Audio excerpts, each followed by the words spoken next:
Oh no, I had to like, oh god, is this gonna work?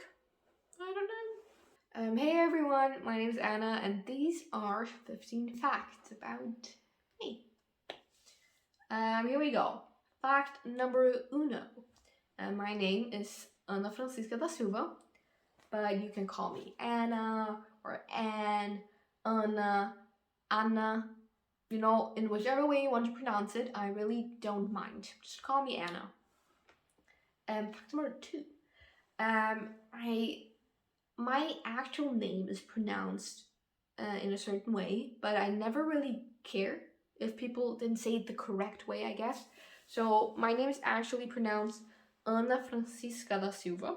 That's the correct way to pronounce my name. But if you cared about that, so yeah, you can say it Ana Francisca da Silva, Ana Francisca da Silva, whatever, you know? Just, you know? Number three, also involving my name. My last name is Portuguese and Spanish. It means wood or from wood or something made out of wood. It's the 36th most common name in the world, which is actually surprising because I didn't know that before I googled it. And yeah, it's funny because growing up, or everyone always said I had a very unique name and a very beautiful name, and I was like, no, my name's not really unique, you know, because around the world, the last name Da Silva, it's pretty common, but in Austria, I guess it's not, you know. I kind of never met anyone with the last name Da Silva here, so yeah, I guess it is unique here where I live. Number four. I was gonna do this, but that would be 8, so number 4. My mom is from Brazil. Oh, by the way, I'm looking at my computer with the facts like listed up. That's why I'm looking down here, not there. You know, so bear with me. My mom is from Brazil, and that's why my name is spelled Anna with one N, and why my last name is obviously Portuguese. So yeah. To go into number 5, that's I'm half Austrian, half Brazilian. My parents met in Brazil like 21 years ago, and now I'm here. So that's great, I guess. My dad's Austrian, and my mom is from a very, very small town in Brazil. So yeah. Number 6, I'm now going into more of the music area in my life, like the theater part. My first ever play, or like the first time I was on stage and I was aware that I was on stage and doing something and performing, was in kindergarten and the play was about the Bremer Stadtmusikanten. And if you have like no clue what that is, please Google it. It's actually it's a pretty nice story. And basically it's about like a cat, a chicken, a dog, and a donkey, and they like sing together or whatever.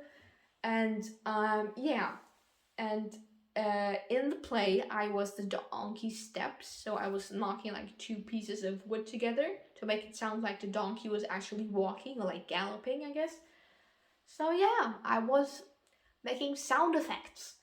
But yeah, that was the first time I was on stage. I was about 4, and yeah, I've loved every single second on stage since then.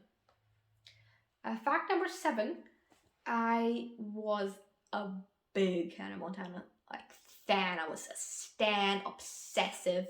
Like I was obsessed with her. I was a big Hannah Montana fan for like a couple of years when I was younger. I had bed sheets and clothing and rugs and video games and like toothbrushes and whatever, like all Hannah Montana merch. I had it all. I have no idea how my parents could afford that when I was little, but like I really, like they did the most for me because I was really obsessed with her and I was so happy when I got these things. Anyways, if I can find any pictures, I'll put them up of like the rug and the bed sheets. I mean, I still have the bed sheets. I think I can say that on the internet. Yeah, I'm 17 years old and I have Hannah Montana bed sheets that I still use. Sue me, okay? Sue me. I like them. They're nice. Which actually reminds me of a really cool story. And when I was 5 or 6, on my 5th or 6th birthday, I convinced my mom to have a Hannah Montana themed birthday party. and I have no idea whose idea it was at the time, but I got blonde clip-ons, like extensions that you clip into your hair, and but it was only like a few strands, so it wasn't like covering, like I didn't have a wig or anything. I didn't cover up my hair. It looked like a mess. But basically, I clip-ons, like blonde, long clip-ons that I clipped on here at the back of my head. So I had these blonde, crazy kind of mullet-looking hair. Like I had my brown hair like here, and then like just some like 5 strands of blonde, really blonde hair, like going down my back. So it was definitely a look. Yeah, I have no idea who thought of that or who even bought the clip-ons, but it was definitely a look. And if I can find a picture of it, I'll definitely put it up somewhere. But yeah, Hannah Montana. Number 8. Oh, by the way, no, wait. Before I move on, if anyone remembers that one Hannah Montana game, it was like a Guitar Hero like Hannah Montana themed Guitar Hero, where you had like this pink or violet like guitar and like the buttons, and you had to like do like, it was basically a Guitar Hero with like, you know, Hannah Montana songs. If anyone remembers that, please tell me like that you remember it, because my friends don't, and I feel like I'm going crazy because I can't find it on the internet anywhere. Whatever. Anyways, enough of Hannah Montana. Number 8. I learned how to play guitar at the age of 11. So it's been well over 6 years since I've been playing the guitar, which sounds crazy. Whoa. Yeah. 6 years, well over 6 years. That's crazy. I also play the ukulele, or how my father likes to say, the ukulele. And I've been playing that for like 4 or 5 years now. And I also play the piano, but only very little, and like it's not good. I can do basic stuff. I know my way around a keyboard, but it's really nothing show-stopping. Number 9, I broke my left wrist 3 times on the same bone, and yeah, I know you're probably, why? How did you do that? I know it was actually like 3 times, 3 consecutive years, and the same wrist. So you know, pretty bad, and and because of that, I can't really play the guitar for too long. It starts to hurt a lot when I play the guitar, and that's mainly why I started playing the ukulele, because it's not as hard on my wrist as playing guitar is. And wait, I'll just show you guys. Whoa, I have a hand guitar on the wall, ready for a demonstration. And if I like, you know, play whatever, it hurts. Like this movement here hurts. And if you play for long, you know, my wrist starts to hurt a lot. So that's why I switched over to the ukulele, because it's not as hard on my wrist as playing the guitars. Number 10, my most played song on Spotify ever of like all time is "From the Dining Table" by Harry Styles, which surprised me a lot, because I didn't think I'd play that song that much to be my most played song of all time. But yeah, "From the Dining Table" by Harry Styles. And my most played artists of 2020 and 2021 are Harry Styles for 2020 and Taylor Swift for 2021. And that did not surprise me at all. The Swiftie in me has won. Taylor has climbed the ranks and is now on spot number 1 on my Spotify. Oh, and these are my top genres that I listen to. I put the graph up here somewhere. Number 1 is pop, then indie pop, modern rock, post-teen pop, and rock. So these are my top genres. Number 11, I have a tattoo. I just got one, and I got it a few weeks before my 16th birthday, and it was really spontaneous and crazy, kind of. Not the design or anything like that, and I always wanted to get a tattoo, but like the day and where I got it, it was actually pretty weird. My mom and I and a friend of ours just passed a random piercing and tattoo studio, and I was like, "Hey mom, can I get a piercing, please? Pretty please." I wanted to get a helix that's like up like here at the ear. I don't know if you can see that. And she said, "Absolutely not. You will not be putting a hole in your body when it doesn't need to be a hole." And I quote, and she said, and I quote, "I'd rather let you have a tattoo than a piercing." And ooh, if you know me, if you give me just an inch, I'll take it and run as far as I can with it.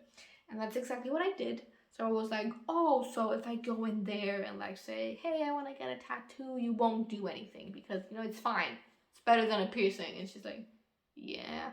And, you know, by the look of my face, she knew exactly what was going on inside my head. And all of a sudden, both my mom and I were on tattoo tables and like getting a tattoo. And I got the moon with two little stars. That's my brother and that's my dad. And she got the sun. So we got matching tattoos, kind of, and like a family tattoo, I guess. And yeah, it was a pretty sick birthday present. And it was pretty cool for my mom too, like to get a tattoo with me. So yeah, my mom's pretty sick. Number 12. I wrote my first song when I was 12 years old. I was a few weeks shy of turning 13, but yeah, I was 12. It's called Home, and yeah, I wrote it in Brazil and finished it when I got back home here in Austria. And yeah, looking back on it now, like 5 years later, which also sounds extremely whoa, like mind-blowing to me. That was 5 years ago. Anyways, looking back on it now, it's a pretty okay song. It's okay for a 12-year-old, and for the first song I ever wrote, it's pretty okay. Number 13, I cannot whistle. Yeah, no further comments on that one. Number 14. For everyone that's interested in that, I'm a Virgo sun, a Gemini moon, and a Sagittarius rising. And yeah, if you want to give me like a reading or whatever, like feel free to DM me or whatever. I would love to do that. So yeah. And number 15, Burger King foot lettuce. No, I'm kidding. And this is, I don't think anyone knows that meme anymore. It's one of my favorite memes that my brother and I quote all the time. It's the one where the guy's like, number 15, Burger King foot lettuce. Number 15, Burger King foot lettuce. The last thing you'd want in your Burger King burger is someone's foot fungus, but as it turns out, that might be what you get.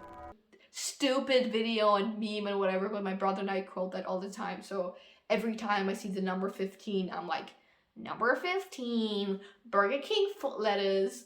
Anyways, now to the actual fact. Number 15, my album is coming out at the end of next year, and it's called 17. And as a little present for sticking around this long, I'll reveal one of the names of the songs on the album. And here we go. It's called Mama's Town. I wrote it in Brazil the last time I was there, and it's a pretty nice song. I hope you guys will like it when it comes out. And yeah, thank you for watching, and if you're new here, please consider subscribing and, you know, giving me a like. And I'll see you guys around. Bye-bye.